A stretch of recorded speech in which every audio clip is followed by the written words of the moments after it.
Hey guys, how's it going? My name is Dalrin. Got you guys some threes games as Assassination Rogue, playing with an Affliction Warlock and a Restoration Druid. So these games ended up being a lot of fun, and I was able to realize some of the dreams that I wanted to do as an Assassination Rogue.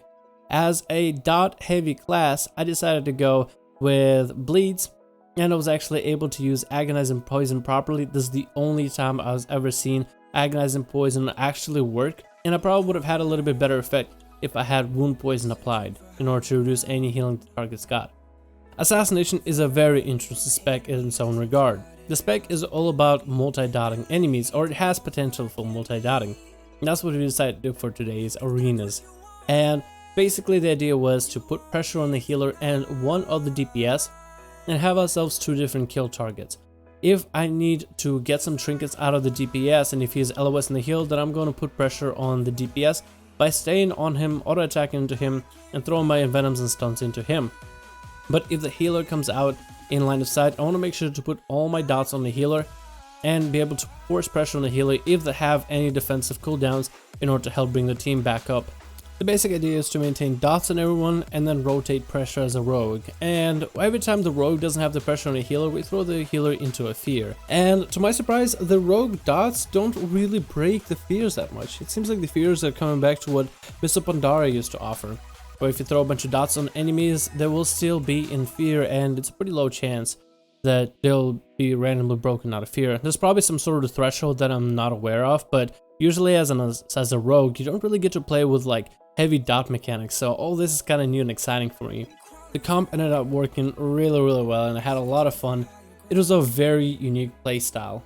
Now, I know we didn't really play against some actual really strong comps that are, just overall good for the game. Some like a Turbo Cleave or RMD, but we did play against, I feel like a few varieties of comps that are currently available in random skirmishes that you'll be able to find. And I hopefully want to be able to play this combination on one of my rogues, since I have three of them. Play some Assassination, Affliction Warlock, Rested Druid, or maybe even a Rested Shaman to make it work. You do lose a lot of CC when you play Assassination, and usually as rogues it's all about lining up the stuns and lining up the kills on the foe. But with Assassination, I decided to alter my thought process a little bit. I'm more about committing pressure to targets, whether it be the Druid or the healer, or really whatever the target. But in this situation, in this specific arena, I'm really swapping the damage of CC and pressure between the Mistweaver Monk whenever I need some CC, or keeping the bleeds up, or kicking the cast, or I'm sitting on the Druid and trying to force his health a little bit lower. And that's basically the whole playstyle. As a rogue, you're all about the damage, so you're trying to supplement damage with even more damage. You're trying to make sure both targets have that Agonizing Poison at 4 stacks, have a Hemo, have Rupture, have Garrote, have all these abilities required in order to dish out some actual pressure onto the enemy. So as your dots are taken down, they actually combo together with the Affliction Warlock dots, so you have at least 2 or 3 targets maybe in some cases, all taking dot damage, and you're forcing pressure on enemies. In turn, you'll be forcing trinkets, you'll be forcing cooldowns, defensives and offensives, and with a good healer to maintain all of you, in most cases you should be just fine. Warlock's Affliction are really tanky, and as an Assassination Rogue, if you keep up Feint, in most cases you should be fine in terms of damage reduction. And as long as you're using your evasion and cloak properly, the spec should work. If rogues were only a little bit more tanky, and you will get a little bit tankiness once you unlock PvP talents, where you can increase your health against casters and parry. I'm sorry, I don't mean parry, I mean more sparring, where you can blunt certain melee attacks. A 20% chance to blunt a melee attack against you, so that attack will deal 50% less damage. Rogues will feel a little bit tankier at max level. And with the artifact weapons, both Affliction Warlock and Assassination Rogue definitely get a lot more damage on top of it. You'll get a lot more dots, you'll be able to get more damage from your vendettas. You basically will increase the amount of pressure you put on targets even more. So then your playstyle is a bit different. It's all about who should you be sitting on. When is the right time to be sitting on a healer? When is the right time to swap to the DPS? Who should you be stunning? Who should have garrotes and ruptures sitting on them? And it's just a bit of micromanagement here and there, but overall makes for a very unique playstyle.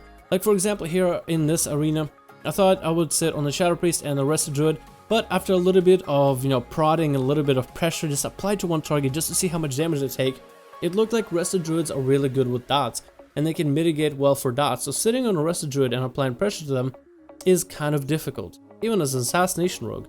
but an outlaw rogue on their team, on the enemy team, takes a lot of pressure from the dots alone, so having him dotted makes for way better damage than having a Shadow Priest sit there.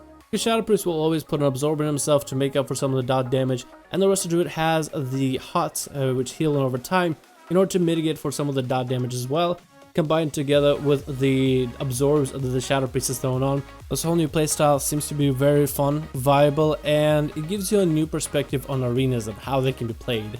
So in a way, when you think about it, Assassination rogues are no longer the rogues that you know of, or no longer the rogues that you would be able to remember. They're not the same style as Subtlety of WoD, or Assassination of WoD, or Combat of WoD.